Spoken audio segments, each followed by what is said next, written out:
નમસ્કાર. ચાલો આજે એક એવી પદ્ધતિ પર નજર કરીએ જે આપણા શિક્ષણને ખરેખર વધુ અસરકારક બનાવી શકે છે. આ વિષયમાં આપણે ઊંડા ઉતરીએ. ઓક્ટોબરમાં શીખવેલું ફેબ્રુઆરી સુધીમાં સાવ ભૂલાઈ ગયું. આવું કેમ થાય છે? આ લગભગ દરેક શિક્ષકની વાર્તા છે, ખરું ને? આપણે ખૂબ જ મહેનતથી કોઈ વિષય શીખવીએ છીએ અને વિદ્યાર્થીઓ ટેસ્ટમાં સારા માર્ક્સ પણ મેળવે છે.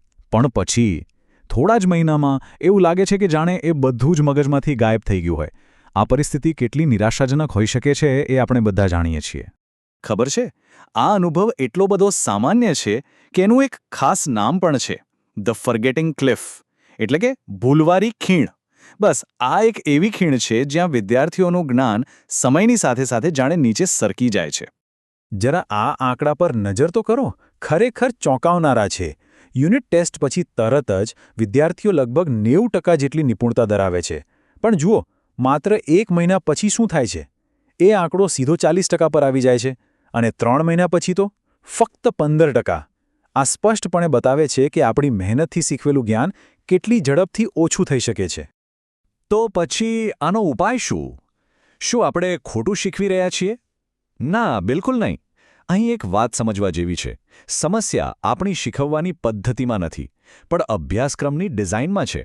આપણામાંથી મોટાભાગના લોકો જેને લિનિયર એટલે કે એક રેખીય અભિગમ કહેવાય છે એનો ઉપયોગ કરે છે, જેમાં એક વિષય પૂરો થાય પછી બીજો, પછી ત્રીજો અને બસ. આ બે અભિગમ વચ્ચેનો તફાવત સમજવા માટે એક સરસ ઉદાહરણ છે. લિનિયર ડિઝાઇન એક એસેમ્બલી લાઇન જેવી છે. એક ભાગનું કામ પત્યું એટલે એ આગળ વધી ગયો, એના પર પાછું કામ નહીં થાય. એની સામે સ્પાઇરલ ડિઝાઇન એક બગીચા જેવી છે, જ્યાં આપણે નવા છોડ વાવીએ છીએ પણ સાથે સાથે જૂના છોડને પણ પાણી અને ખાતર આપતા રહીએ છીએ, જેથી એ પણ નવા છોડની સાથે સાથે વિકસતા રહે. આ જ છે મૂળ તફાવત. તો ઠીક છે, બગીચાની વાત તો સારી લાગી, પણ આ સ્પાઇરલ અભિગમ ખરેખર કામ કેમ કરે છે? એની પાછળ કોઈ વિજ્ઞાન છે? હા, બિલકુલ. એની પાછળ એક મજબૂત વૈજ્ઞાનિક કારણ છે જે સીધું આપણી યાદશક્તિ કેવી રીતે કામ કરે છે એની સાથે જોડાયેલું છે.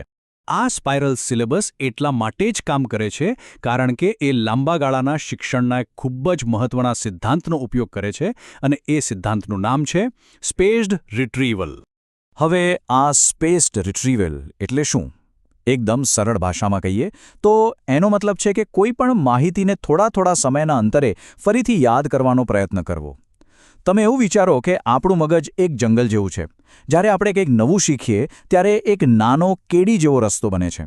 પણ જ્યારે આપણે એ જ વાતને વારંવાર યાદ કરીએ છીએ ત્યારે એ કેડી ધીમે ધીમે પાકો રસ્તો બની જાય છે, એકદમ મજબૂત અને ટકાઉ.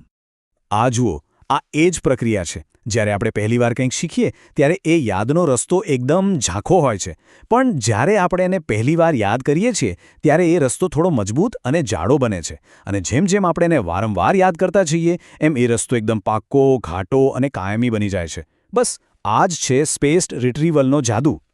ઓકે, તો હવે સિદ્ધાંત તો સમજાઈ ગયો, પણ આને આપણે આપણા વર્ગખંડમાં લાગુ કેવી રીતે કરી શકીએ? ચાલો, હવે આપણે એવી 3 એકદમ સરળ સ્ટ્રેટેજીઝ જોઈએ જેને આપણે તરત જ અમલમાં મૂકી શકીએ. આને તમારા પ્રોફેશનલ ટૂલકિટનું એક અપગ્રેડ જ સમજો. અને ચિંતા કરવાની બિલકુલ જરૂર નથી. આ માટે આખો અભ્યાસક્રમ બદલી નાખવાનો નથી. આ તો એવા નાના પણ ખૂબ જ ધારદાર ટૂલ્સ છે જે આપણી અત્યારની મહેનતને જ વધુ અસરકારક બનાવશે, જેથી વિદ્યાર્થીઓને શીખેલું લાંબો સમય યાદ રહે. તો ચાલો શરૂ કરીએ નંબર 1 થી. આનું નામ છે 2 મિનિટનો રિવાઇન્ડ. કરવાનું શું છે? બસ દરેક ક્લાસની શરૂઆતમાં પાછલા કોઈપણ યુનિટમાંથી એક નાનો અને સહેલો સવાલ પૂછવાનો છે. આ કોઈ ટેસ્ટ નથી, એટલે કોઈ માર્ક્સ કે કોઈ દબાણ નહીં. આનો મુખ્ય હેતુ ફક્ત એ છે કે વિદ્યાર્થીઓના મગજમાં એ જૂની માહિતીની ફાઇલ ફરીથી ખુલી જાય. સરસ. હવે આગળ વધીએ નંબર 2 પર.